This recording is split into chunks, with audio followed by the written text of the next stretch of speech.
Welcome to my Nana B's Juke Joint. I'm Executive Chef Yolanda Monique, coming at you with another banger. This week we have the viral dirty spaghetti, y'all, and I do mean dirty. The dirtier the better. I could not wait to make this dish. I have been having dreams about this dish, and I'm excited, so let's get to it.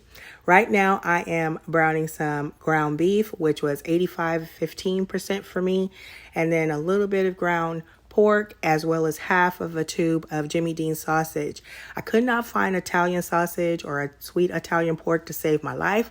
Jimmy Dean came through in a clutch for me. That's a little something for y'all. It's amazing. It gave it the kick and the sweet that I needed. And it came out perfect. Here I'm adding my seasonings, which was a little bit of accent. Don't come for me. It's my pan, not yours. It does elevate the flavor. I hear y'all MSG folks out there like, oh my God, she's using MSG, whatever. It elevates the flavor. Very little goes a long way. I added some salt, pepper, herbs de Provence, as well as Italian seasoning and garlic powder and onion powder and some Creole seasoning. I stirred all of that up and got that seasoning all up in that ground beef and got it all brown like me.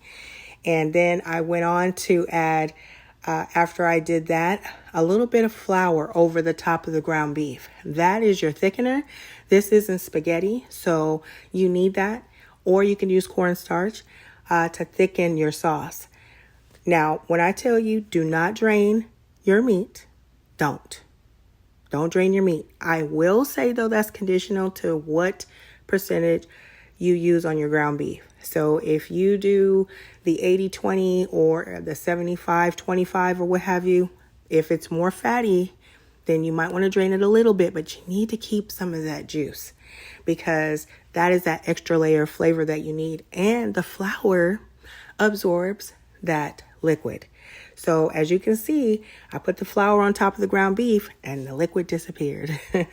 Now I am cooking off some tomato paste. You all have seen enough videos to know that you move your food out the way and you put the tomato paste in the middle of the pan and you cook it off first before you combine those ingredients. That's what I'm doing here. And then I added a little bit of garlic paste and mixed all of that together. And gosh, my house was smelling so good at this point. And now as I'm getting my meat prepared, as you can see, I've got my pasta water boiling. Add salt to it and only salt. If you put oil in there, then it makes your pasta spoil. So it does add a flavor to it if you do a little bit of olive oil, but you don't necessarily have to, or you shouldn't rather, unless you plan to eat that pasta in one sitting with your family or by yourself. There's some big back folks out there that just will tear this up, the whole pan. If you do that, that's fine. That's your business. But if you have to put it in the refrigerator and things like that, then it just doesn't keep very long. So salt only. Now I've added my 1 bell pepper, 1 red bell pepper, green, and then a whole onion. I'm mixing that up and softening those vegetables up. Then I added the worst word in the world sauce, as one of my favorite chefs, Mr. Make It Happen, says. However, I can say it. Don't come for me, but it's Worcestershire sauce or W sauce. Add that in there. That gives it another layer of flavor.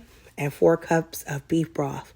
You're going to stir all of that together, and your house by now is smelling fire.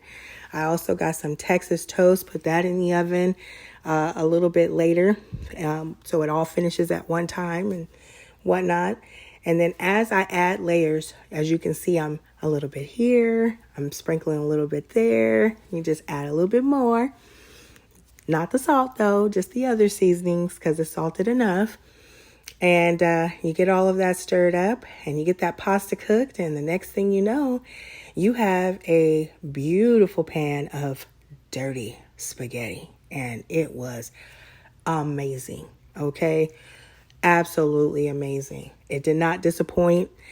We finished almost that whole thing. I even sent my daughter's friend was our guest. She came to cheer up my daughter. As I mentioned, we weren't feeling well. She cheered me up too. She's a sweetheart. I sent her home with a doggy bag, if you will, or leftovers for her to have for lunch today. Here's a little food porn for you as I sprinkle a little parsley over the top. This was absolutely beautiful. It does have a very unique flavor. It doesn't taste like spaghetti, like a, Italian spaghetti. It has its own, it's like a soul food spaghetti. It's fire. It was fire. And we really, really enjoyed it. So as you can see here, loaded with flavor, 20 out of 10. Eat well, laugh often, and love much. Thank you for joining me. Bye. That my best friend, she a real bad bitch, got her own money. She don't need no nigga on the dance floor. She had 2-3 drinks, now she twerking. She throw it out and come back in. That's my best friend, she a real bad bitch, drive her own car. She don't need no lift in a strip club. No, my girl gon' tip, now she twerking. She throw it out and come back in. That my best friend, if you need a freak, I ain't dumb but motherfucker, she my Tweedledee. If she ride for me, she don't need a key. If you sideways, she'll straighten you if need to be. And she so bad that I just can't take that bitch nowhere. She off her fish, I said, don't go there. Bitch, break her back, she protect and attack. Get that strap, let them buckle, foot on neck, give no air. Whole world wanna be us.